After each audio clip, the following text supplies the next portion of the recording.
کے لیے یار مجھے اپنے ہوٹل دے دو، مجھے اپنے جو پلازاز ہیں میرے وہ دے دو، یہ بھی وعدہ، تو صرف ملکیت مجھے دے دے، میں اسی دن فروخت کر کے سارے کے سارے پیسے چیف جسٹس کے ڈیم فنڈ میں دے دوں گا۔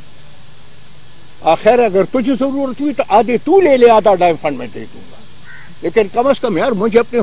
ہوٹلوں کا اور جو محلات تھے میرے، جو پلازاز تھے میرے، کپتان صاحب وہ تو مجھے بتائیں۔ الزام مجھ پہ تھا کہ میرے محلات اور پلازا ہیں، پتہ جو چلا تو اس کی اپنی بہن کے ساتھ ارب روپے کے نکل آئی۔ جس تیزی سے روپے کی قدر میں کمی ہو رہی ہے، اس کا جو اثر عام انسان پہ سودا سلف خریدنے پہ ہوا ہے،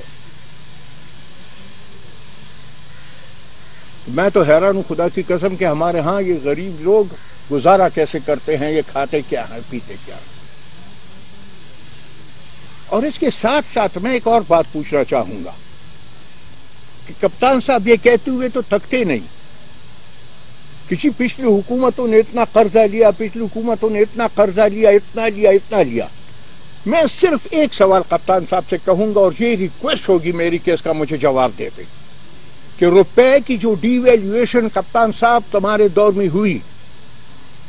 اس ڈی ویلیویشن پہ ہمارے پہ جو قرضہ ہے اس کے حجم میں کتنے اضافہ ہوا؟ اگر یہ جواب وہ تمہیں دے دے تو پتہ تمہیں چل جائے گا کہ پچھلی ساری حکومتوں نے اتنا قرضہ نہیں لیا جتنے اس روپے کی ڈی ویلیویشن کی وجہ سے ہمارے لون میں اضافہ ہوا۔ ایک منی بجٹ تو آ گیا، اب پھر وہ کہتے ہیں جی تیار ہو جاؤ، چوری ہاتھ میں ہے، دوسرا منی بجٹ ابھی آ رہا ہے۔ اور ایک بات یار خدائی کا سمجھ اس حکومت کی سمجھ نہیں آتی، یہ حکومت قرضے کو بھی آمدن سمجھتی ہے۔ جس دن کوئی قرضہ دے دیتے ہیں خوشیوں کے ساتھ گانے بجائے جاتے ہیں، مبارکباد ایک دوسرے کو دی جاتے ہیں، جی اتنا قرضہ ملا، اتنا قرضہ ملا، اتنا قرضہ ملا۔